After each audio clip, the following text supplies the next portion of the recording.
malumanay na sagot ay nakakapawi ng puot, ngunit lalong nakakapagpagalit ang pabalang na sagot.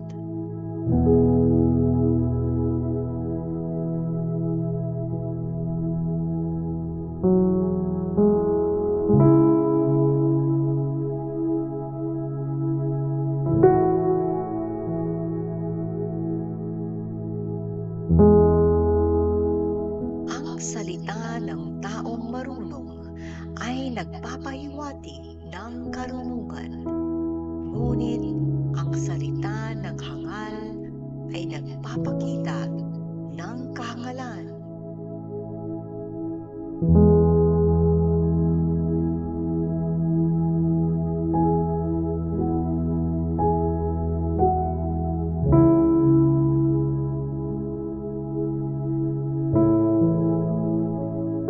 Nakikita ng Panginoon ang lahat ng lugar. Minamasdan niya ang ginagawa ng masasama at ng mga matuwid.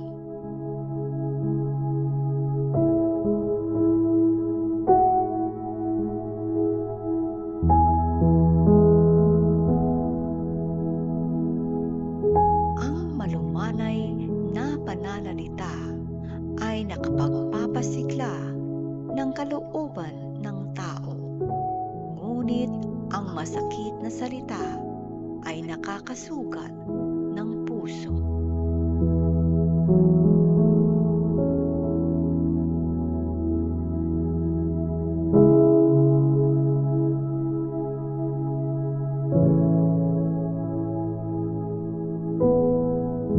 Hindi pinapansin ng taong hangal ang pagtutuwid ng kanyang ama, ngunit ang taong marunong sumusunod sa mga paalala sa kanya.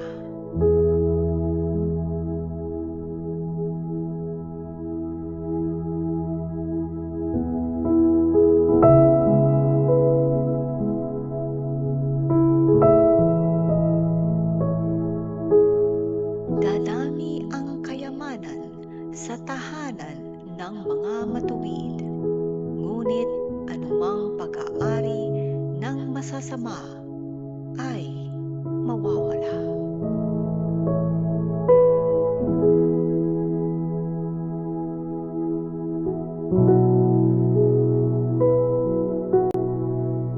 Ikinakalat ng marunong ang kanyang karunungan, ngunit hindi ito magawa ng mangmang.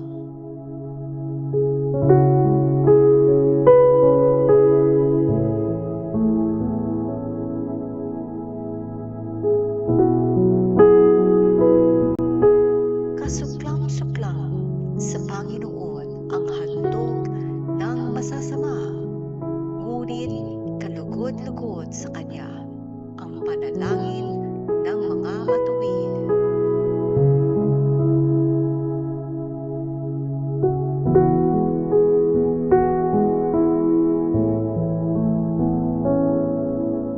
Kinamumuhian ng Panginoon ang taong ang gawain ay masama, ngunit ang taong nagsusumikap na gumawa ng matuwid ay minamahal niya.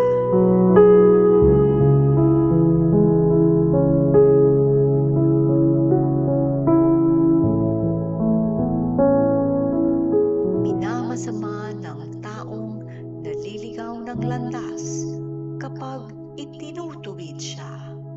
Ang taong umaayaw sa mga pagtutuwid ay mamamatay.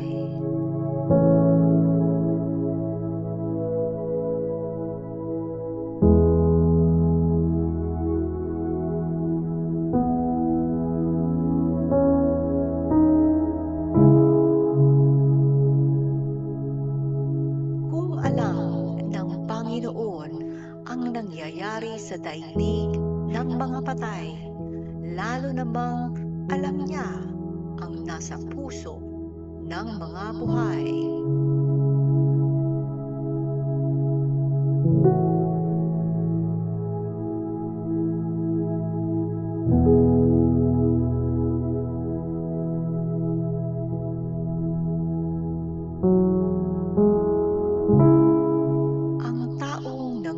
sadya ay ayaw ng sinasaway.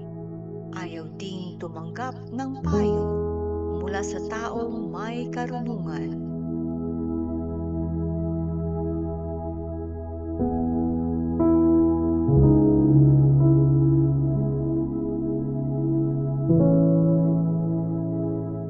Kapag ang tao ay masaya, nakangiti siya.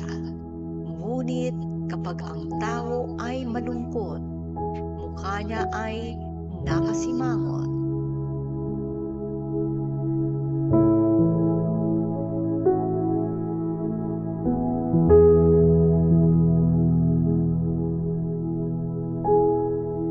Ang taong may pangunawa ay naghahangad pa ng karunungan, ngunit ang taong hangal ay naghahangad pa ng kahangalan.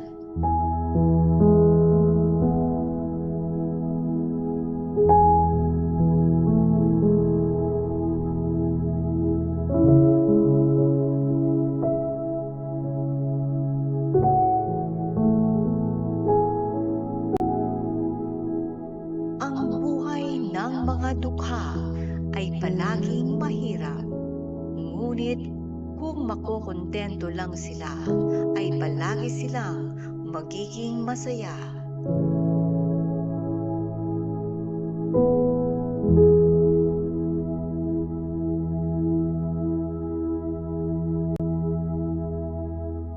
Mas mabuti pang maging mahirap na may takot sa Panginoon kaysa maging mayaman na ang buhay ay puno ng kaguluhan.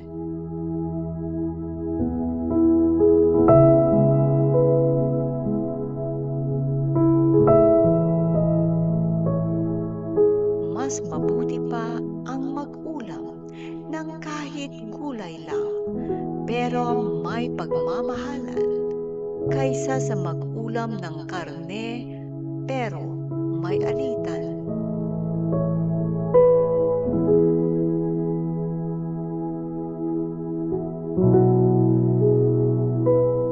Ang taong mainitin ang ulo ay nagpapasimula ng gulo, ngunit ang taong mahinahon ay tagamapayapa ng gulo.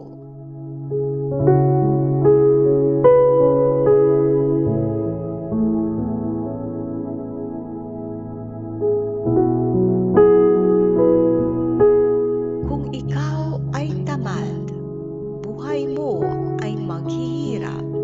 Ngunit kung ikaw ay masipag, buhay mo ay uunlad.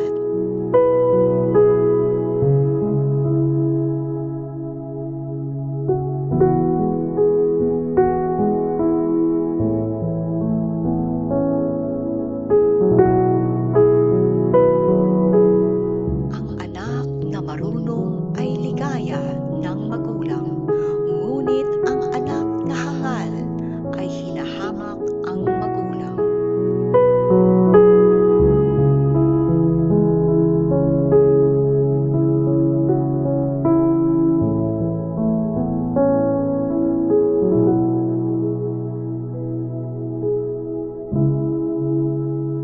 Ang taong walang pangunawa ay nagagalak sa kamangmangan, ngunit ang may pangunawa ay namumuhay ng matuwid.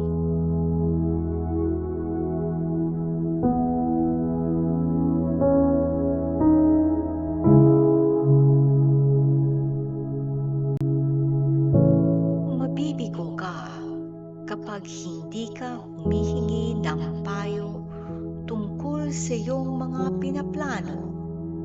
Ngunit kapag marami kang tagapayo, magtatagumpay ang mga plano mo.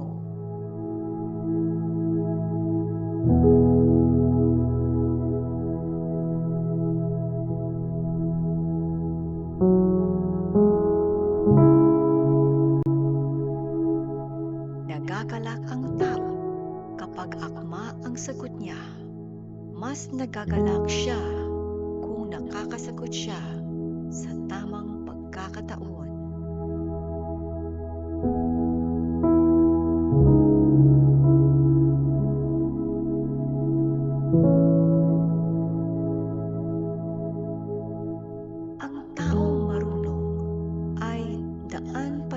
sa buhay ang sinusundan at iniiwasan niya ang daan patungo sa kamatayan.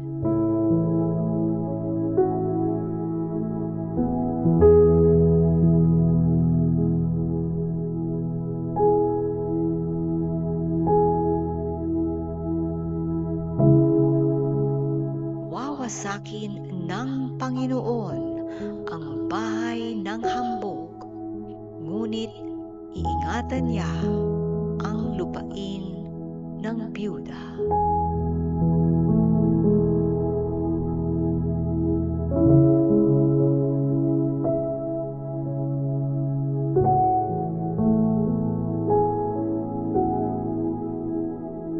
Kinasusuklaman ng Panginoon ang iniisip ng masasamang tao, ngunit nagagalak siya sa iniisip ng mga taong may malinis na puso.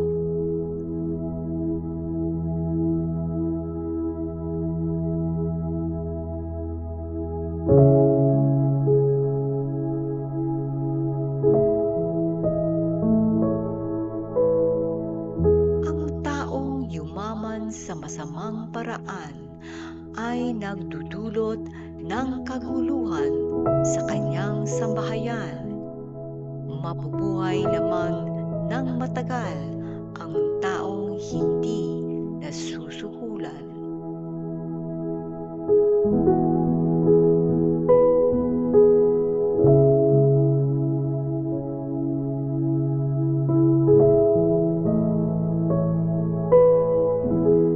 Ang taong matuwid ay pinag-iisipan muna ang sasabihin, ngunit ang taong masama ay basta na lamang nagsasalita.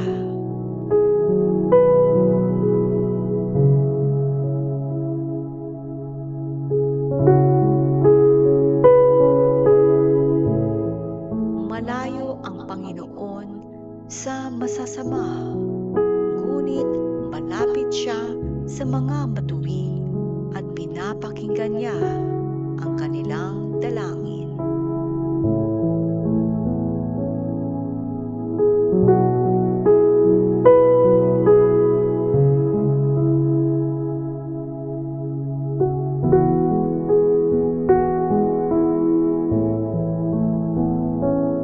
Ang masayang mukha ay nagbibigay ng tuwa at nagpapasigla ang magandang balita.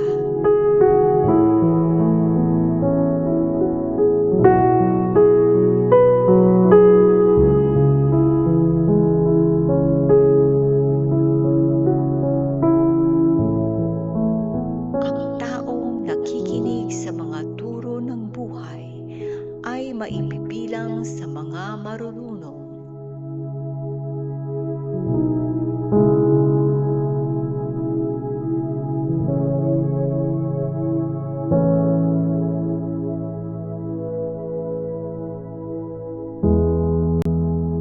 Pinapasama ng tao ang kanyang sarili kapag binabaliwala niya ang pagtutuwid sa kanyang pag-uugali. Ngunit kung makikinig siya, lalago ang kanyang kaalaman.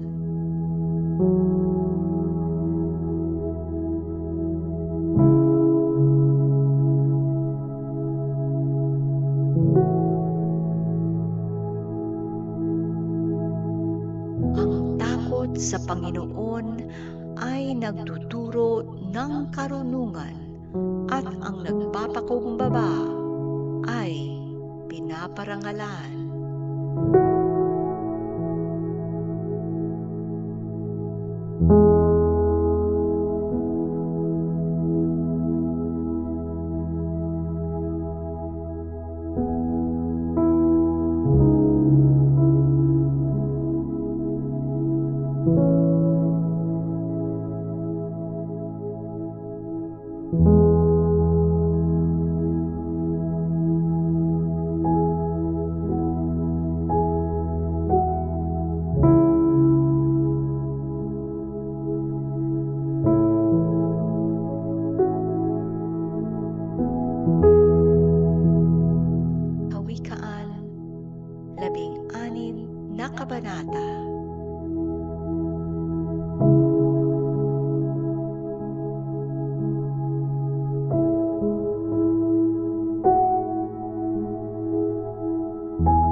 nasa tao ang pagpaplano, ngunit ang Panginoon ang nagpapasya kung magaganap ito o hindi.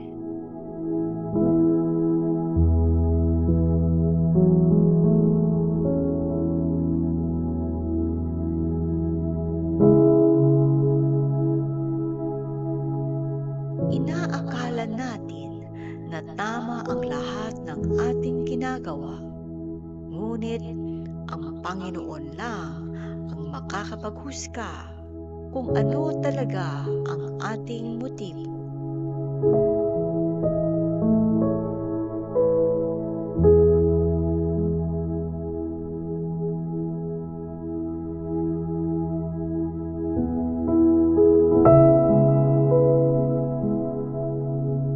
Ipagkatiwala mo sa Panginoon ang lahat ng iyong gagawin at magtatagumpay ka.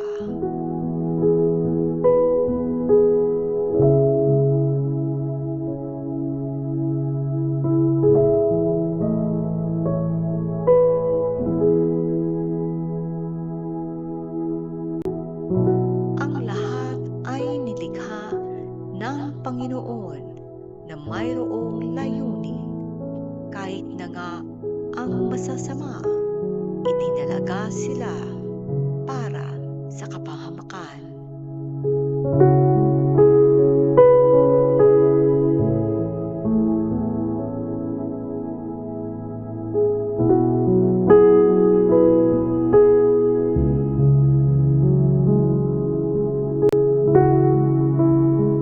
Kinasusuklaman ng Panginoon ang mayayabang at tiyak na sila'y parurusahan.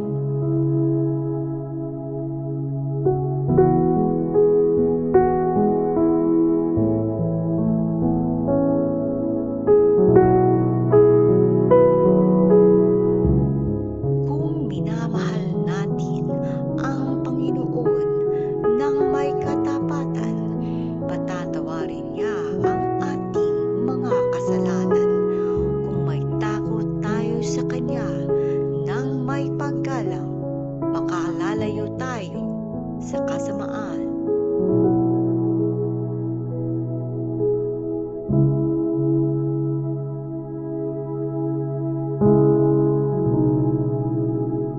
Kapag kinalulugdan ng Panginoon ang ating pamumuhay, kahit na ang ating kaaway ay gagawin niyang ating kaibigan.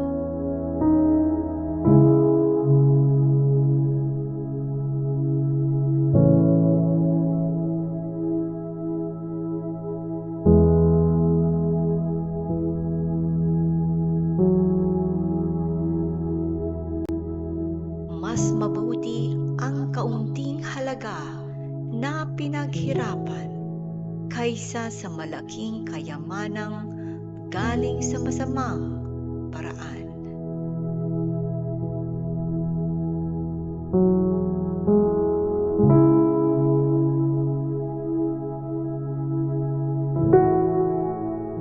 Ang tao ang nagpaplano, ngunit nasa Panginoon ang kaganapan nito.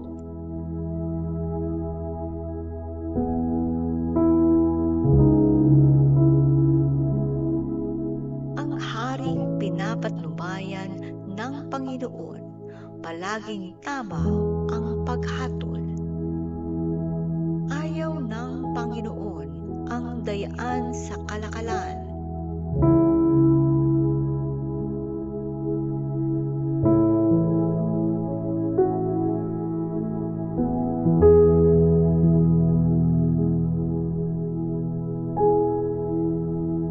Sa mga hari ay kasuklam-suklam ang paggawa ng kasamaan, dahil magpapatuloy lamang ang kanilang pamamahala kung sila ay makatuwiran.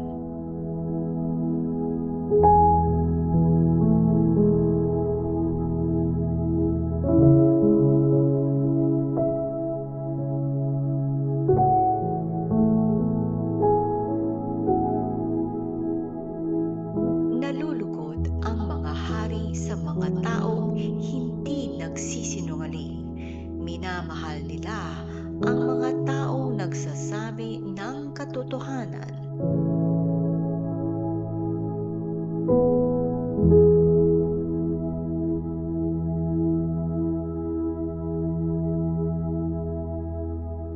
Kapag ang hari ay nagalit, maaaring may masawi, kaya sinisikap ng taong marunong na malugod ang hari.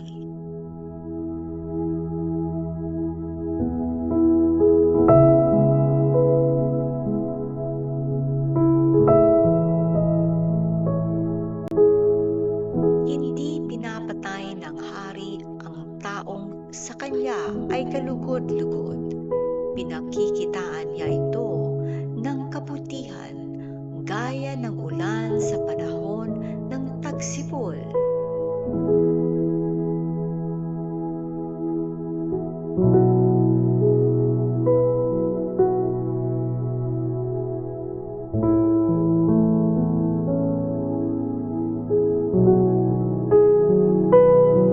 Higit na mabuti ang magkaroon ng karunungan at pangunawa kaysa sa magkaroon ng pilak at ginto.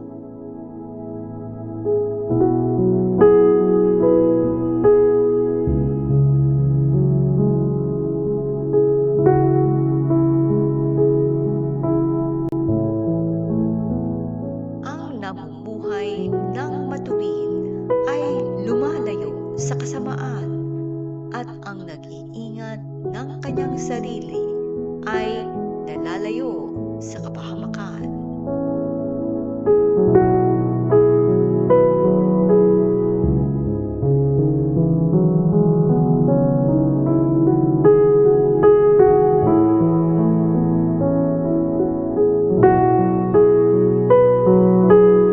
Ang kayabangan ay humahantong sa kapahamakan, at ang nagmamataas ay ibabagsak.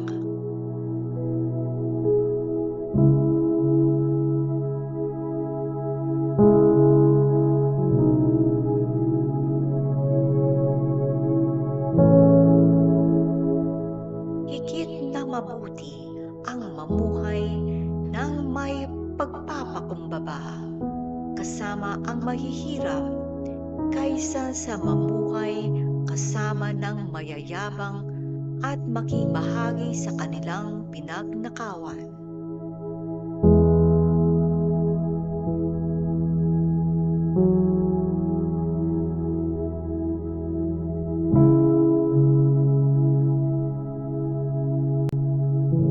Ang taong nakikinig kapag tinuturuan ay uunlad, at ang taong nagtitiwala sa Panginoon ay mapalad.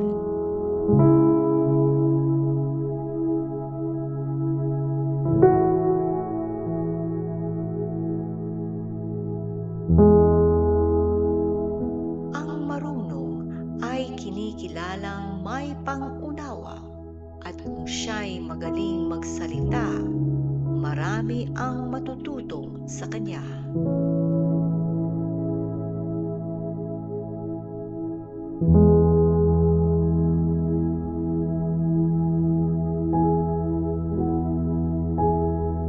Kapag may karunungan ka, buhay mo'y bubuti at hahaba. Ngunit kung hangal ka, parurusahan ka dahil sa iyong kahangalan.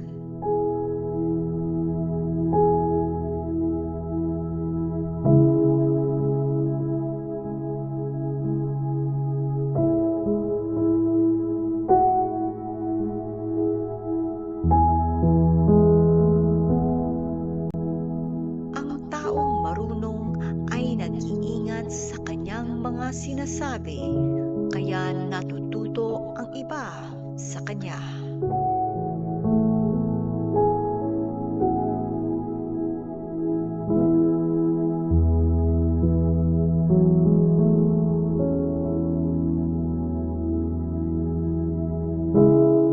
Ang matatamis na salita ay parang pulot-pukyutan nakakapagpasaya at nakakapagpasigla ng katawan.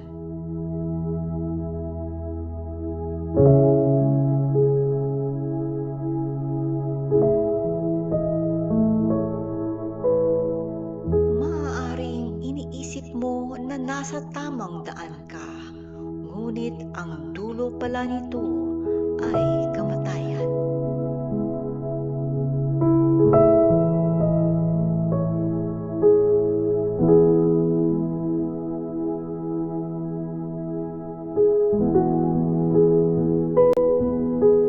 Ang kagutuman ang nagtutulak sa tao na magtrabaho.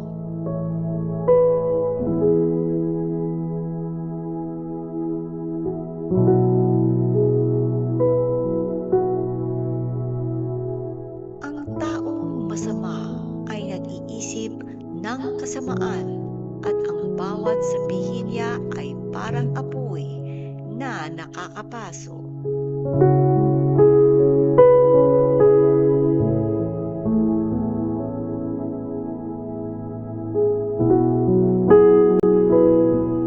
Ang taong nanlilibak ng kapwa ay nagsisimula ng away at ang matalik na magkaibigan ay kanyang pinaghihiwalay.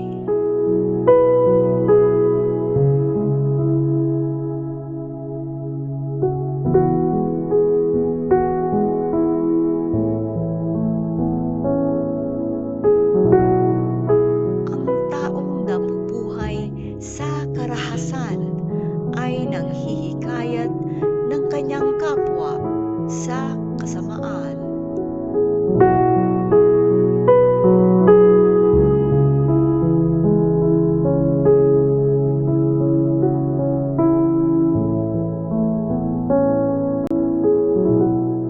Mag-ingat sa taong ngingiti-ngiti at kikindat-kindat dahil maaaring masama ang kanyang binabalak.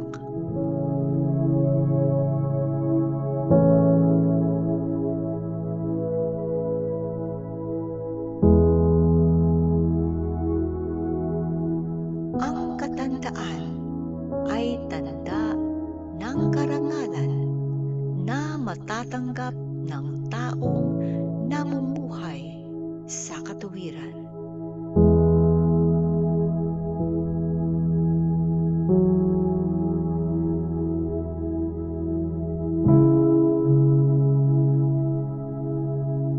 Higit na mabuti ang taong mapagpasensya kaysa sa taong makapangyarihan. Higit na mabuti ang taong nakakapagpigil sa sarili kaysa sa taong nakakasakop ng isang lungsod.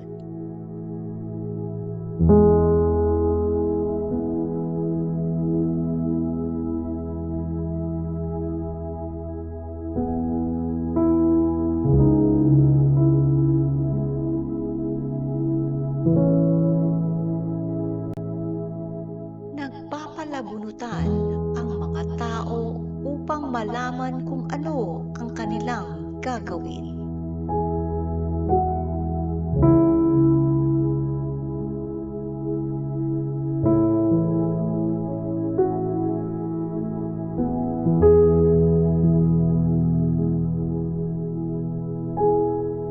Nagpapalabunutan ang mga tao upang malaman kung ano ang kanilang gagawin. Ngunit nasa Panginoon ang kapasyahan.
ng langit mga salita mula sa Biblia na naglalaman ng mahahalagang karunungan upang mabago ang ating mga puso't isipan.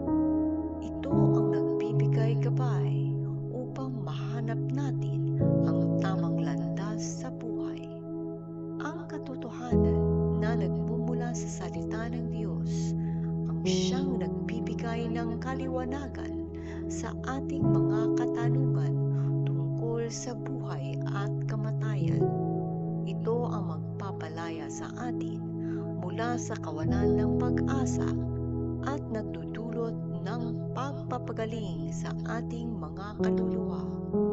Ang hiyas ng langit ay siyang nagbibigay ng subok na daan tungo sa tunay na masaganang buhay at katiyakan para sa kabilang buhay na